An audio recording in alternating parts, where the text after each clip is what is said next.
Si à 0, c'est genre, tu sais, je m'en fous vraiment de pas faire d'argent, je veux juste que le projet fonctionne. Puis à 100, c'est comme, non, je veux m'être riche avec ça, là, mettons. C'est où tu te situes là-dedans? Personnellement, moi, je me situe à 0. Dans mon domaine en physio, si on passe à une clinique de physio, puis il y a un entrepreneur qui dit, moi, je vais partir mon entreprise de physio, puis je vais faire le plus d'argent possible. Est-ce que tu penses qu'il y a une pression? Puis deuxièmement, est-ce que tu penses que cette pression-là, si oui, ça doit influencer ta réponse en me disant 0? Dans le domaine de la santé, je pense que les deux sont indissociables.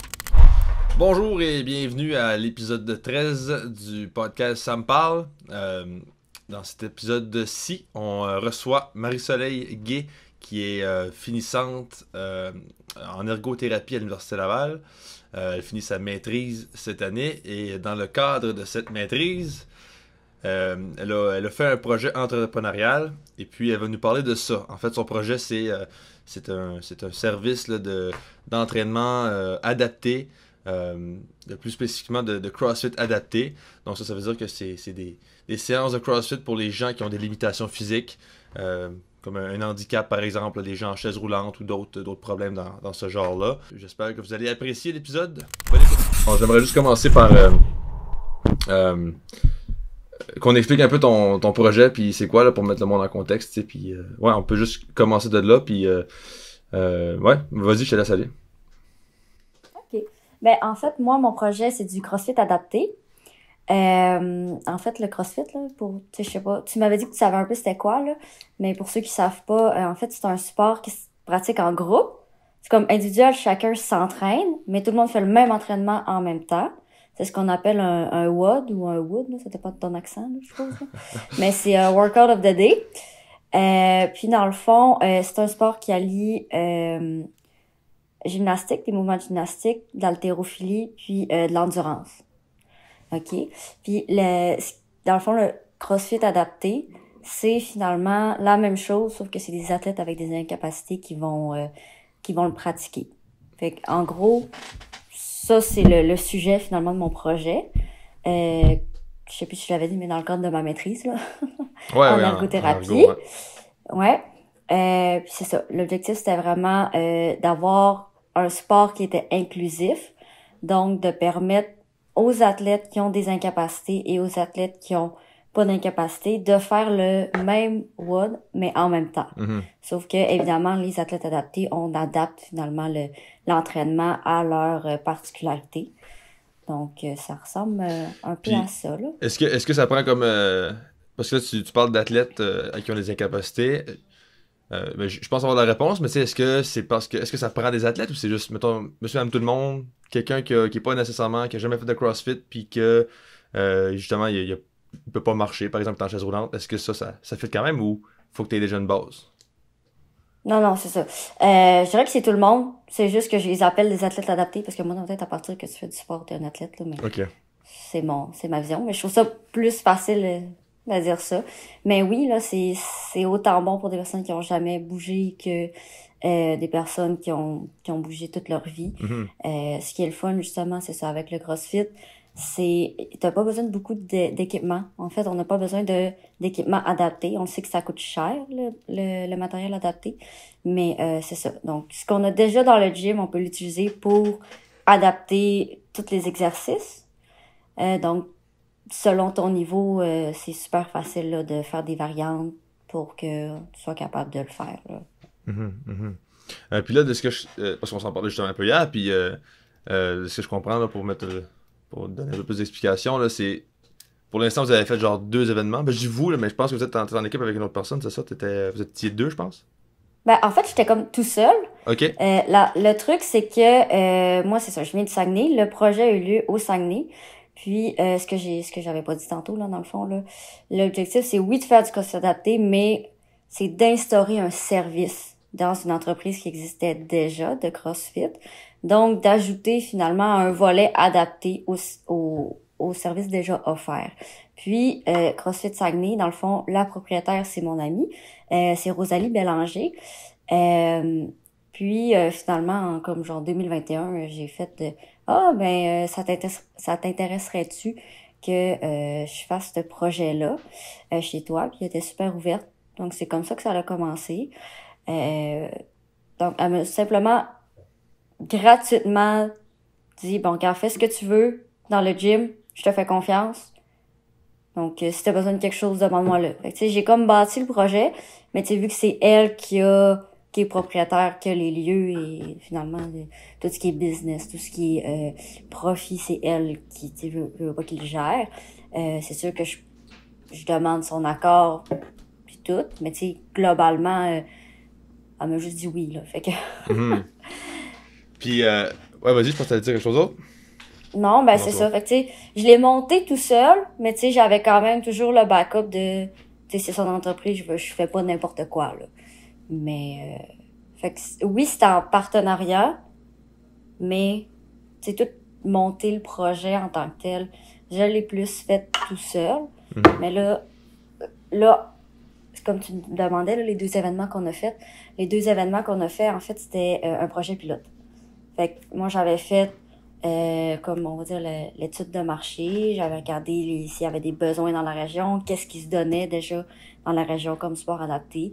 Puis j'ai fait plusieurs entrevues, puis finalement, ça disait, ben, on a un besoin au Saguenay-Lac-Saint-Jean, d'activités sportives adaptées.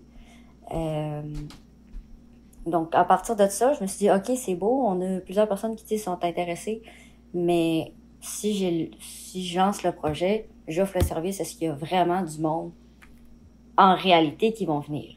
Donc, c'était ça le projet pilote. On l'a fait le 23-24 septembre dernier, donc en fin de semaine passée. Puis finalement, on a eu plein de monde, ce qui nous permet de dire, ben, à l'hiver, à l'hiver 2024, là, janvier-février, on va vraiment lancer le service. Puis c'est là que, tu sais, Rosalie, là, le partenariat va être plus, ça va être plus actif, là, que, tu sais, Mhm. les coûts de l'abonnement, puis toute la logistique des groupes dans l'horaire, parce que, tu sais, finalement, euh, ben, c'est comme un grand local, dans le fond, là, le CrossFit, là, ceux qui en ont jamais fait, là. Fait que des fois, il y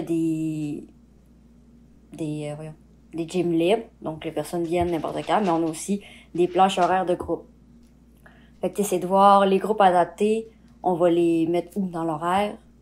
T'sais, tout plus la logistique finalement du fonctionnement, c'est là, cette deuxième partie-là du projet, de la mise en place réelle que Rosalie là, va plus participer. Là. Mhm.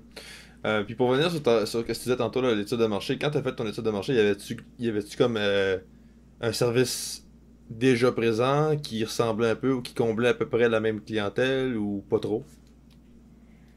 En fait, ce qui existe, dans le monde du sport adapté, il y a comme deux volets, si on peut dire. Là. On a Olympiques spéciaux. Ça, c'est les athlètes, les personnes qui ont des déficiences intellectuelles, autisme. Tu sais, c'est ce type d'atteinte-là. Puis, on a vraiment le parasport.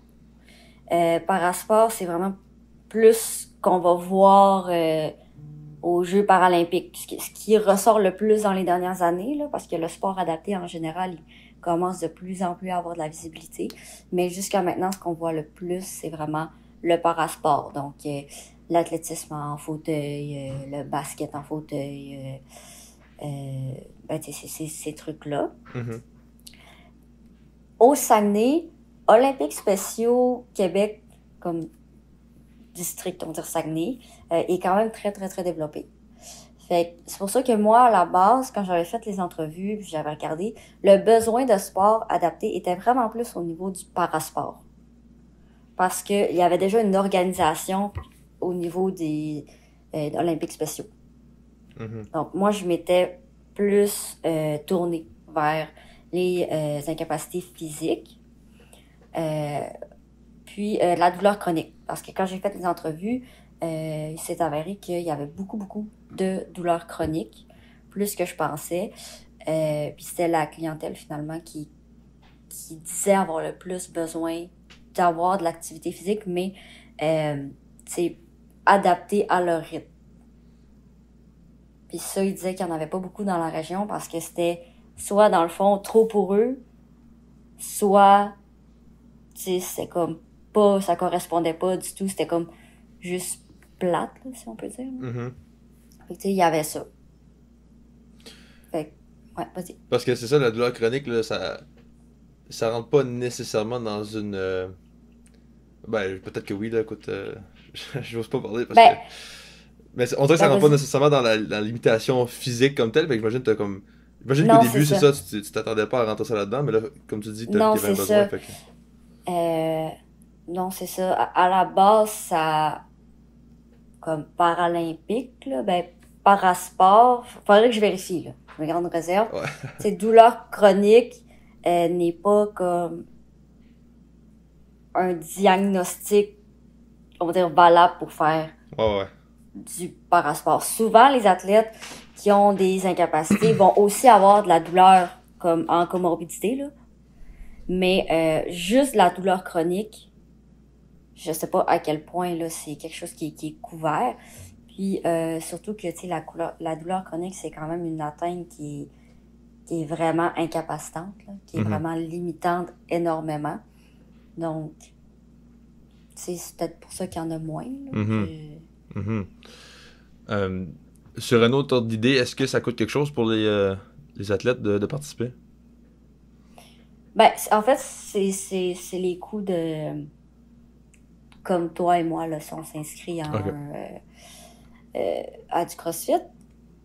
L'affaire, c'est que le CrossFit, c'est un sport qui demande pas de, comme je disais, de matériel adapté, mais c'est un sport qui, à la base, est cher. En fait, là, s'inscrire, faire du CrossFit, c'est un sport qui est coûteux.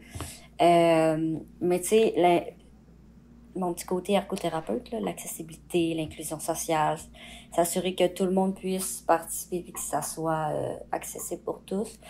Euh, Malheureusement, les personnes qui ont des incapacités, peu importe, euh, ben il y a quand même une bonne proportion des personnes, je dis pas toutes, mais qui sont peut-être dans l'incapacité de travailler ou qui euh, sont limitées dans, exemple, pourront pas faire un 5 jours semaine, par exemple. Donc, la situation économique de ces personnes-là n'est pas nécessairement tout le temps, on va dire, dans la moyenne. OK? Ouais. Donc, il y a cet enjeu-là que nous, ce qu'on veut voir à l'hiver, c'est peut-être ajuster nos prix, faire un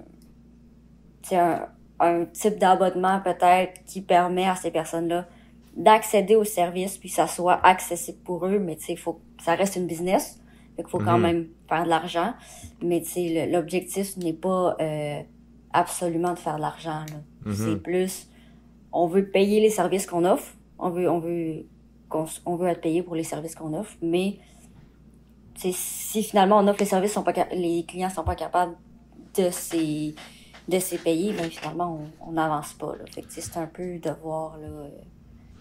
Ouais, c'est ça, faut que ça soit quand même un minimum rentable pour dire que vous faites Faut que pas ça juste... soit abordable et rentable, tu sais. Ouais, c'est ça. Ben ça, c'est C'est ça. quand même un défi, j'imagine, parce que là, tu sais, est-ce que vous avez...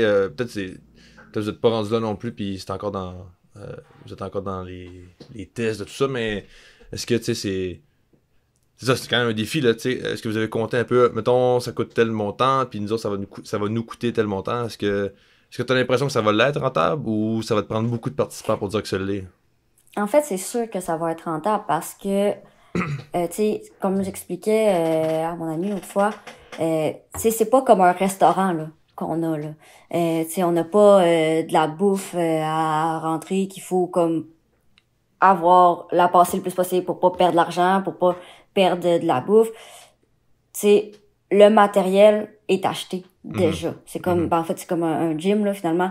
Les coûts sont surtout sur l'entretien du, tu sais, des plates, des dumbbells, et, tu sais, du matériel.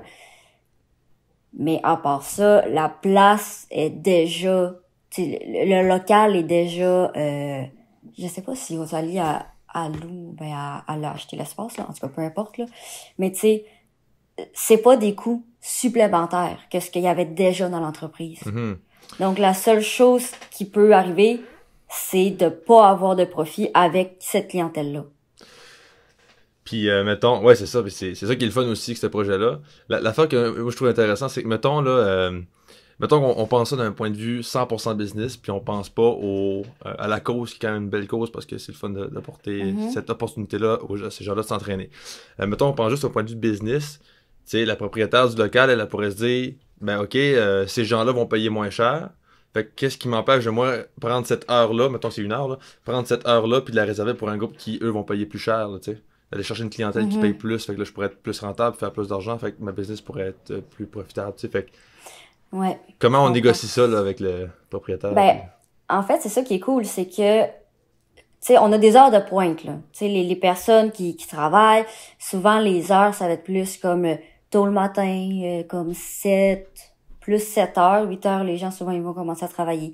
L'heure du midi, puis, tu sais, vers 4, 5, 6, 7 heures. Ça, c'est nos heures qui sont les plus achalandées. Parce que les gens commencent ou sont dans leur pause de travail. Fait qu'ils vont s'entraîner dans ces trous-là. Les autres trous, c'est des open gym. Donc, les personnes qui viennent, il n'y a pas de groupe à cette heure-là. Donc, on vient pas empiéter finalement sur dans le fond, des heures qui sont rentables. Parce qu'on a déjà des trous. Puis ce qui est cool, c'est ce qui est cool, en tout cas, avec cette clientèle-là, que tout à l'heure, on parlait que, ben, tu sais, au niveau du travail, il y en a qui, malheureusement, peuvent pas travailler. Il y en a qui travaillent moins longtemps, comme moins sur une longue période. Exemple, ils font pas du 5 jours semaine. Donc, ils ont des disponibilités, beaucoup, dans les heures que les personnes qui font du 8 à 4 sont pas disponibles. Donc, pour cet aspect-là, c'est gagnant dans le sens où les horaires s'emboîtent d'eux-mêmes, on va dire. Ouais, c'est ça, c'est vrai que c'est cool, parce que c'est comme si leur problème, tu sais, le problème de pas pouvoir travailler, c'est aussi leur solution de pouvoir aller au CrossFit. Ben, exactement. Ouais. Tu sais, ce qui est, de toute façon, le CrossFit, comment ça fonctionne, généralement, c'est des abonnements, en fait, là. Quand on regarde, en tout cas, au Québec, comment ça fonctionne, c'est souvent des abonnements 1 mois, 3 mois, 6 mois, 1 an. Puis, selon comment tu veux ton abonnement, combien de temps, exemple, je prends un 3 mois, ben, on a l'option 1 fois semaine, 2 fois semaine, 3 fois semaine ou illimité. Selon ce que tu choisis, les prix vont varier. Donc, déjà en partant, le CrossFit, l'avantage, c'est que, exemple, moi, je me prends pendant 3 mois, 3 fois semaine. Fait que moi, je paye. Mais si, pendant 3 mois, j'y vais pas 3 fois semaine, ben, l'argent rentre pareil. Si je vais 1 fois semaine. Ouais, comme au gym, là. Ben, j'ai payé pour 3 fois semaine. Fait que, tu sais, il y a pas de perte d'argent à ce niveau-là. Parce que je suis pas full business parce que c'est pas moi qui le gère, mais tu sais, la logique derrière, en tout cas, si je me trompe, là, mais tu sais, ça reste quand même que c'est rentable.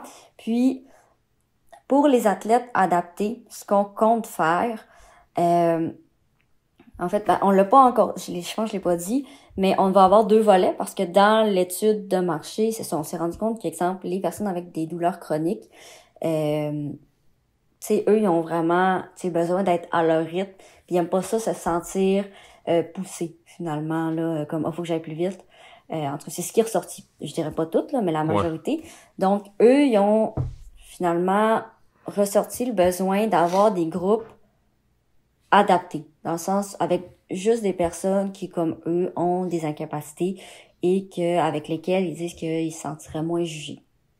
Comparativement, par exemple, il y avait des personnes à qui j'ai parlé qui avaient une paralysie cérébrale, ou paralysie cérébrale, c'est juste c'est moteur. Là, le nom il est comme il mène à confusion là, mais paralysie cérébrale c'est moteur. Donc généralement ce diagnostic-là fait que la personne elle a tout son cognitif, elle a toute sa tête là, fait que elle nous parle comme on se parle actuellement. Fait que pour ces personnes-là qui ont pas de difficultés au niveau cognitif, ben eux ils aiment ça se pousser avec d'autres athlètes qui sont qui ont la chance de pas avoir d'incapacité. Fait eux ils disent ben moi j'aimerais ça me sentir plus inclus dans ma société, dans tu sais quand je vais au gym, j'aime ça être avec les autres, ça me pousse. Fait que tu sais on a comme 2 besoins différents. Donc c'est pour ça qu'on a créé et des groupes adaptés et des groupes mixtes. Donc, les groupes mixtes, c'est vraiment, ben ça le dit, là, on va avoir des athlètes adaptés qui s'entraînent avec des athlètes non adaptés. OK? Puis, ce qu'on veut faire avec nos groupes adaptés, vu que ben souvent il va y avoir des enjeux de transport. Il y en a beaucoup qui utilisent le transport adapté. Puis un des enjeux justement avec l'utilisation du transport adapté, c'est que tu es un peu à la merci de l'horaire de l'autobus. Là. Ouais.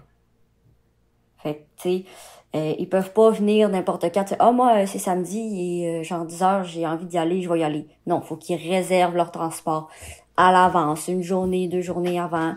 Faut qu'ils sachent l'heure, faut qu'ils donnent l'heure d'arriver au site, l'heure de départ. Donc il y a plus de logistique.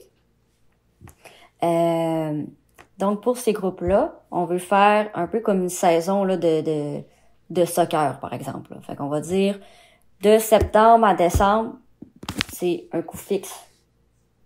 Puis c'est exemple une fois semaine. Mm-hmm. Fait que c'est comme ça qu'on va fonctionner plutôt que de leur faire renouveler à chaque fois un abonnement quand ils sont rendus.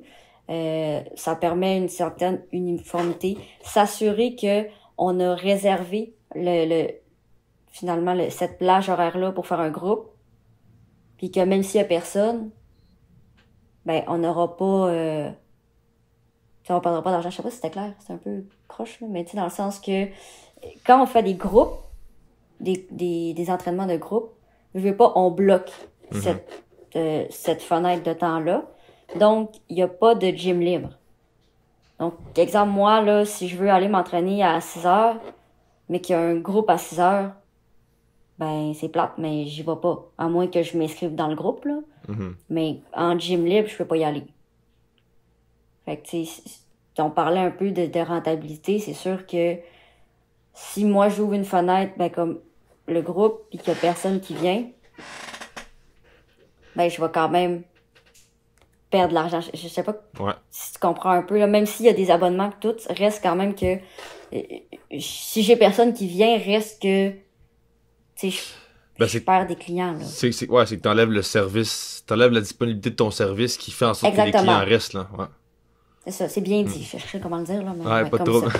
Pas trop. Fait que, avec les clientèles adaptées, que des fois, c'est peut-être plus incertain s'ils peuvent venir. Tu sais, s'il y a une tempête de neige, t'es en fauteuil roulant, ben, tu sais, on est quand même au Québec, là. Fait que, tu sais, c'est pas nécessairement... Il y a plus d'incertitude. Ouais. Quant à savoir est-ce qu'ils vont venir, est-ce qu'ils vont pas pouvoir venir. Tu sais, des fois, la santé, c'est plus précaire. Fait que, tu sais... Aussi. Comme ça, en y allant par un abonnement comme par session, on va dire, là, par saison, genre, on s'assure d'une certaine rentabilité. Là. Même s'il y a personne qui se pointe, ben, tu sais, nous, on n'aura pas perdu de l'argent. Là. Mm-hmm. Mm-hmm. Ouais, je comprends, c'est ça.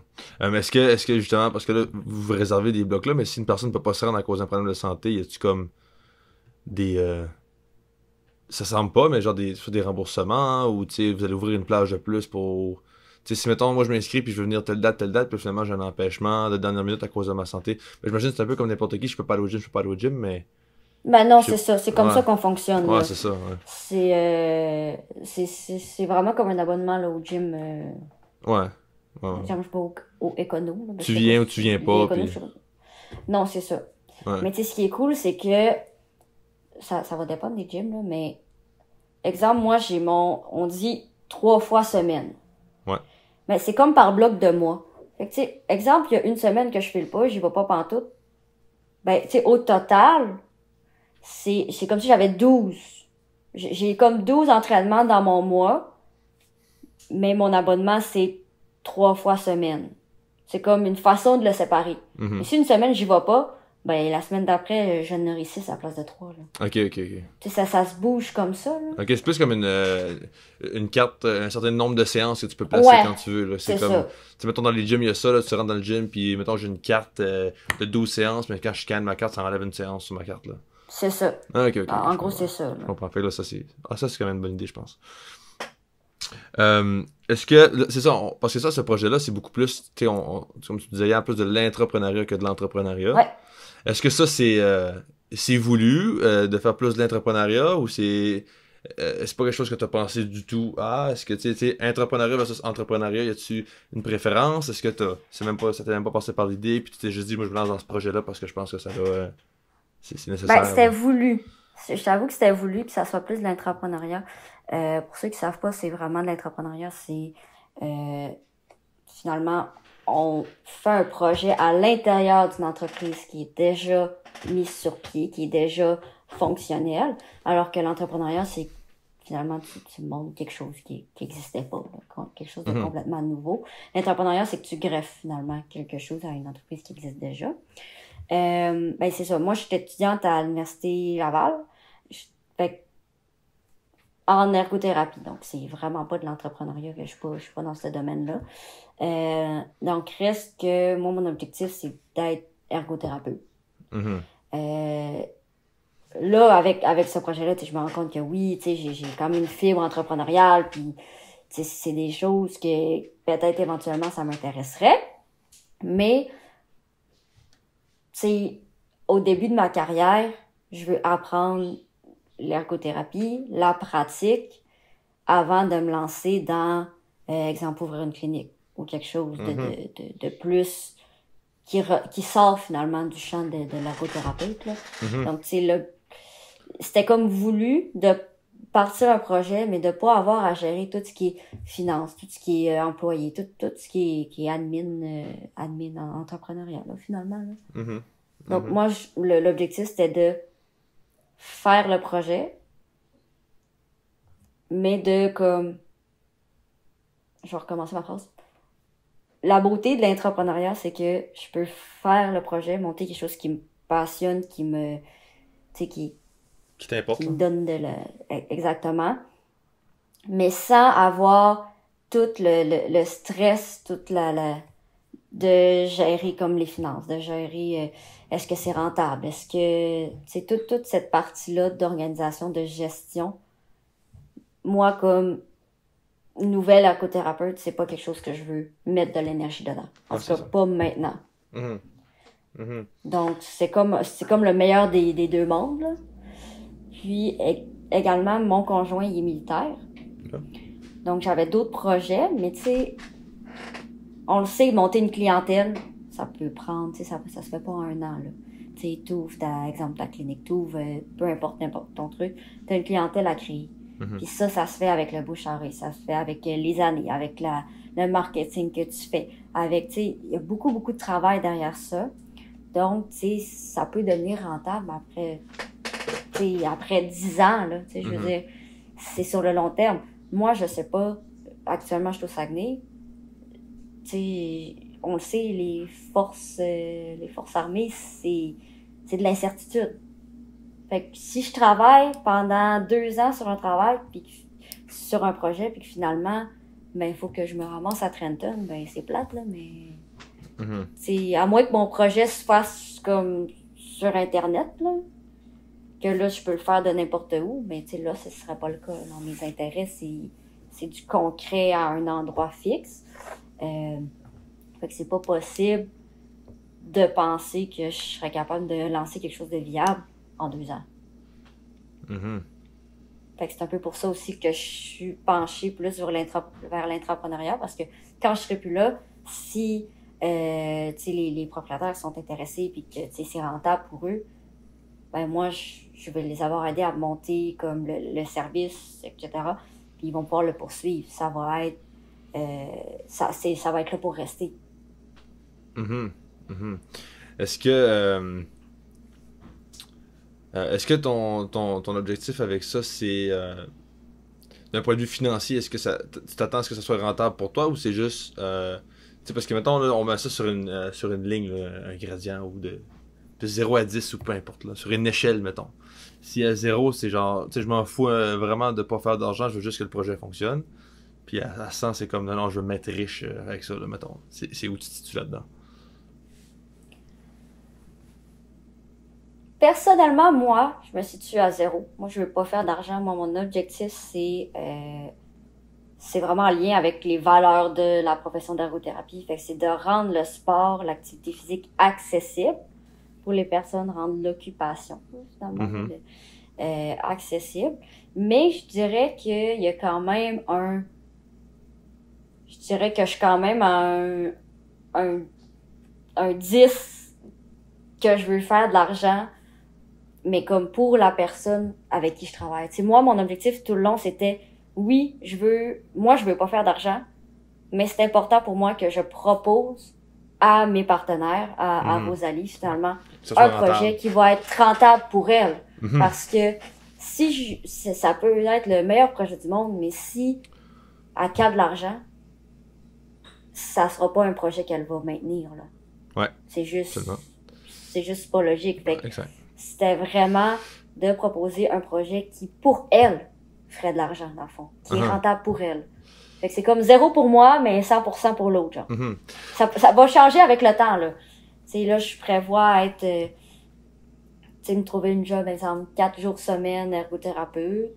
Puis, une fois semaine, tu sais, j'ai parlé avec Rosalie, ça serait de, tu sais, qu'elle m'engage comme employée.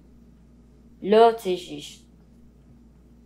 là, j'ai un income, dans le fond. C'est là que je ferais de l'argent comme employé pour les services.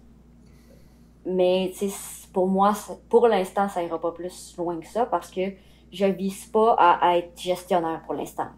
Je comprends. Puis, tu parles de ton zéro, je trouve ça intéressant parce que, tu sais, là, on s'entend que c'est dans le domaine de la santé, fait que c'est beaucoup dans... les soins de santé, je pense que c'est comme une valeur très importante dans notre société en général. Là, fait, ben oui, oui. C'est d'aider les gens à mieux vivre en général. Est-ce que tu penses qu'il y a une pression envers les entrepreneurs dans le domaine de la santé à ne pas le faire pour l'argent, mettons? Parce que, tu sais, mettons que tu as un entrepreneur, je te donne un exemple, tu as un entrepreneur qui vend des... Je sais pas, il vend des biscuits, tu sais, qui est juste un produit comme ça répète n'importe quoi, là. Il vend des biscuits, puis lui, son objectif, c'est de faire de l'argent, puis d'avoir une entreprise qui est le plus rentable possible, qui est le plus prospère possible. On n'a comme pas de problème avec ça. Mais si on pense, par exemple, dans mon domaine en physio, si on pense à une clinique de physio, puis il y a un entrepreneur qui dit, moi, je veux partir mon entreprise de physio, puis je veux faire le plus d'argent possible, puis je veux que ça soit le plus prospère possible, j'ai l'impression que, moi, c'est un peu plus... touché, là, de juste être sur l'argent. C'est moins bien vu, là. Est-ce que tu penses est-ce que c'est d'accord? Est-ce que tu penses qu'il y a une pression ou... Je pense qu'il y a une certaine pression. Ouais. Continue ta question. Ouais, ben c'est ça. Est-ce que tu penses qu'il y a une pression? Puis deuxièmement, est-ce que tu penses que cette pression-là, si oui, ça a influencé ta réponse en me disant 0? Moi, ça influence pas ma réponse parce que... Ben... Fait que oui, il y en a une pression. Attends un peu, je vais y repenser. Je pense que dans le domaine de la santé, je pense que les deux sont indissociables, finalement. OK. Parce que, je veux pas, en santé, c'est un service qu'on offre aux personnes. Donc, pour faire de l'argent, faut que la clientèle soit satisfaite. Donc, on peut vouloir faire le plus d'argent possible, mais si nos services sont pas bons, il va y avoir du bouche à oreille, puis les gens viendront plus. Fait que oui, on a une pression qu'on peut pas juste vouloir faire de l'argent. En fait, une personne de la santé qui passe en entreprise et qui veut juste faire de l'argent, elle pourrait, mais elle pourra jamais mettre de côté, finalement, sur le long terme, elle pourra jamais mettre de côté le bien-être de ses clients. Parce que son service, c'est le bien-être de ses clients, c'est la santé. Donc, s'il s'en fout complètement de comment ses clients repartent, ben, il n'a pas offert son service. Ouais, je comprends ton point. C'est plus dans ce sens-là, là, ouais. 100% d'accord. Je pense que c'est comme ça que ça devrait l'être, parce qu'il y a un exemple particulier en physio qui est un peu l'inverse de ce que tu dis. Je t'explique. Parce que, dans le fond, ce qui va, selon moi, garder les clients, c'est surtout la perception de la valeur que tu vas avoir de ce que tu payes, et non pas la vraie valeur. Je te donne un exemple concret. En physio, il y avait une mode dans les cliniques privées d'aller en physio pour une douleur, par exemple, à l'épaule. Puis là, tu arrivais là, puis tu avais des traitements d'électrothérapie, puis, mettons, une chaleur, quelque chose comme ça, puis un petit peu de massage, sans vraiment de diagnostic précis, sans vraiment de plan de traitement concret, sans vraiment de thérapie manuelle adaptée à ton problème, ou des choses qui sont plus pertinentes.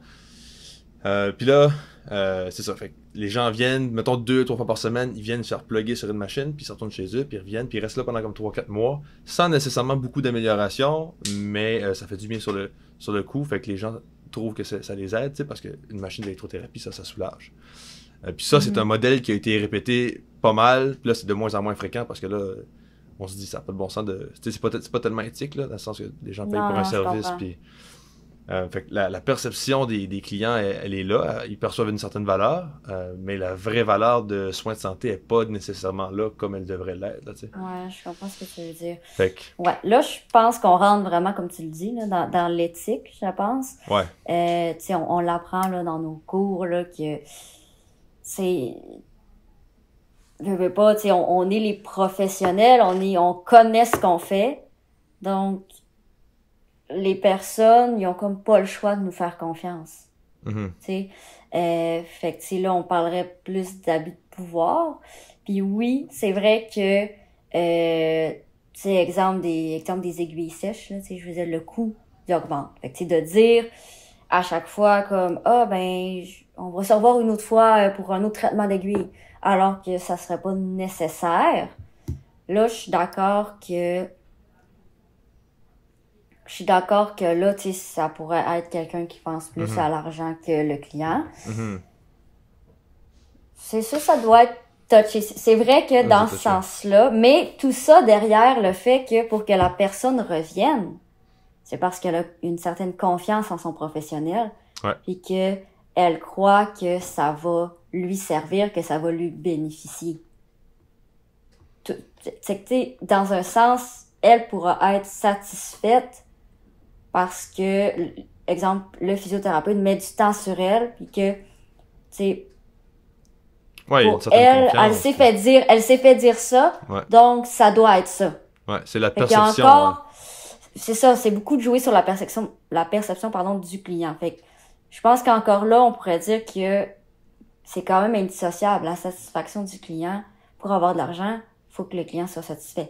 La façon que tu t'y prends pour que ton client soit satisfait, là, ça appartient finalement à l'entrepreneur, au professionnel. Que là, c'est au niveau éthique que là, c'est une autre histoire. Mais je pense qu'il va avoir compris au final que la personne, ce qu'elle veut, c'est un service de santé. Elle veut être en santé.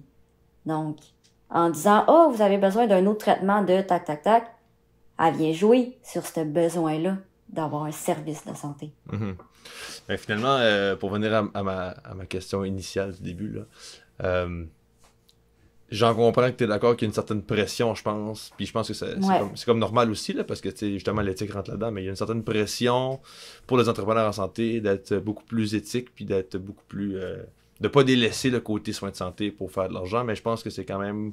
Moi, personnellement, je pense que c'est correct de dire, OK, j'ai une clinique de physiothérapie, puis je veux être riche avec ça. Je pense que c'est correct. Non, c'est très correct. Ouais. C'est très correct. Rendu là, c'est... Comment est-ce que tu veux devenir riche avec ça? Est-ce que tu veux l'être avec du volume, en avoir le plus possible, ou finalement avec comme, on va dire peut-être moins de volume, mais des plus longs suivis. Tu sais, je pense qu'il y a plusieurs écoles de pensée, sont toutes bonnes. C'est juste avec quoi l'entrepreneur finalement il est à l'aise. Mais elles sont toutes bonnes. On se comprend, là, je veux dire, on veut pas abuser des clients, mais tu sais, exemple, moi, je vais, exemple, à une clinique de physio. Eux, ils ont fait le choix de prendre des rendez-vous de 30 minutes. Alors qu'on sait qu'il y a beaucoup de cliniques qui ils font des rendez-vous aux 20 minutes puis ça roule. Ouais. Mais eux, ils misent sur, je vais prendre le temps d'être avec le client pendant 30 minutes, mais ils vont ressortir plus vite. Fait que je vais en avoir des nouveaux. Puis je vais avoir plus d'évaluation. Puis on sait que les évaluations sont un peu plus, c'est un peu plus élevé que les suivis. Donc c'est comme ça, eux, qu'ils vont aller faire de l'argent. En gardant leurs clients moins longtemps, mais avec des thérapies qui sont plus longues. Alors qu'il y en a d'autres qui vont dire, moi je vais le voir plusieurs fois, plusieurs 20 minutes.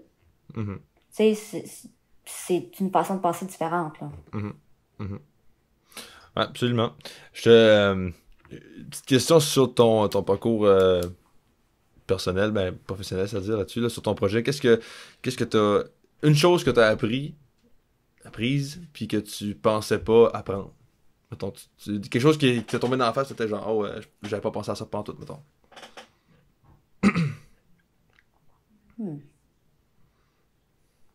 une bonne question. Ben, que je pense que éventuellement, la gestion, l'entrepreneuriat pourrait être quelque chose qui m'intéresse. C'est moi, dans ma tête, ça avait toujours été plus de l'entrepreneuriat, plus des projets, c'est pas des projets long terme, c'est des projets comme sporadiques, un peu. Puis là, je m'étais pas rendu compte que le projet pouvait réellement être comme rentable. Je savais que, en fait, ce qui m'a permis de faire le projet aussi rapidement, là, parce que ça s'est quand même fait. L'idée, je l'ai eue en 2021, fait qu'il y a 3-4 ans, mais le projet monté, ça s'est fait en comme 4 mois. Là, mais je me rends compte que en le faisant, puis à la fin, j'ai comme fait, OK, mais il y a vraiment beaucoup, beaucoup de choses à faire. Il y a de l'argent à faire avec ça. Il y a des besoins. Fait que, tu sais, là, c'est sûr, comme je disais tout à l'heure, il y a l'enjeu tu sais, mon conjoint est militaire, fait que je sais pas si je vais rester dans la région, mais j'ai vu des opportunités que j'avais pas vues avant. Je me suis rendu compte que ma fibre entrepreneuriale, comme on dit, est peut-être beaucoup plus forte que ce que je pensais. Mm-hmm. Parce que au départ, moi, comme je disais, l'important c'était que mon ami cale pas de l'argent. Fait que c'est pour ça que, en fait, c'est ça, j'étais un peu TDA, ok? Fait que j'ai mélangé deux trucs, là, c'est pour ça que j'ai fait ça de même. Mais, dans le fond, vu que le CrossFit n'a pas besoin de matériel, c'est pour ça que j'ai pu le faire tout de suite, mon projet. Ouais, c'est ça. Que j'ai dit à mon ami, regarde, t'as 0 argent à mettre dedans. Fait que moi, je vais tout préparer pour toi, puis on va juste l'essayer. Fait que c'est comme ça que j'ai pu le faire aussi rapidement.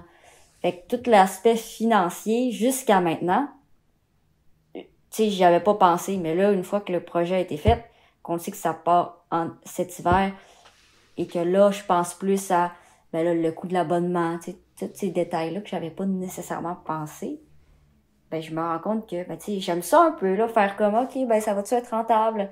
Tu sais, le petit côté financier, gestion, organisation, ben, tu sais, je me rends compte que je l'ai quand même peut-être, puis qu'éventuellement, tu sais, monter quelque chose pour moi qui va être rentable, c'est peut-être quelque chose qui m'intéresse plus que je pensais. C'est moins impossible que tu pensais, peut-être, là. Chose genre. Non, c'est ça, c'est pas, c'est ça.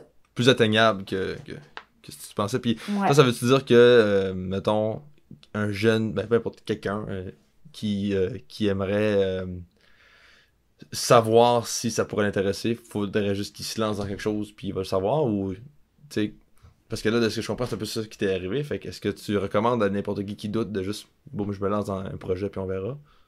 Ou pas nécessairement? C'est difficile à dire. Je pense que à la base, un entrepreneur, je pense qu'il le sent, qu'il veut faire.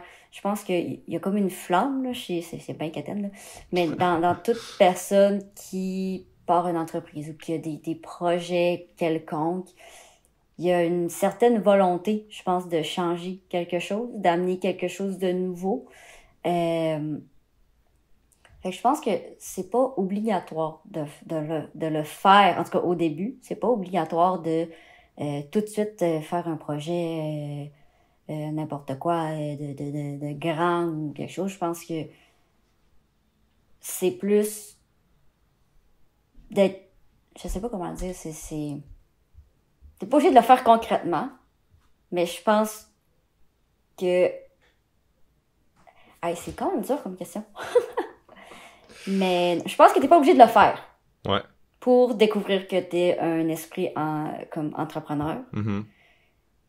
Je pense que dans un sens, tu le sais, que t'es willing pour faire des choses de concret.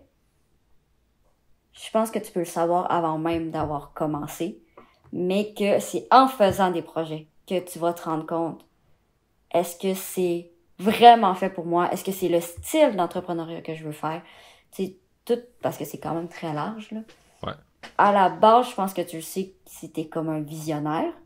Tu le sais. Parce que exemple, je parlais à ma mère, là, puis là, elle me disait, ouais, quand t'étais jeune, là, genre, t'avais tout le temps, là, comme, au moins une fois par jour, ah oui, quand je vais être grande, je vais inventer ça, puis je vais mettre ça pour que tout le monde puisse l'avoir, genre, parce que c'est vraiment cool, là. C'était genre une épluche patate, là, ça n'a pas rapport, là. Ouais.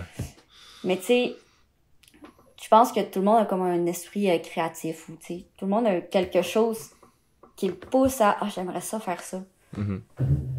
Et ça, tu le sais, puis en partant de là, je pense que ça répond pas à la question, là, je le sais, là, mais... Non, quand même, c'est bien. Je pense que je comprends ce que tu veux dire, là, dans le sens que t'as l'esprit entrepreneurial ou la fibre entrepreneuriale, comme on dit tout le temps, ben, je pense que tu le sais déjà.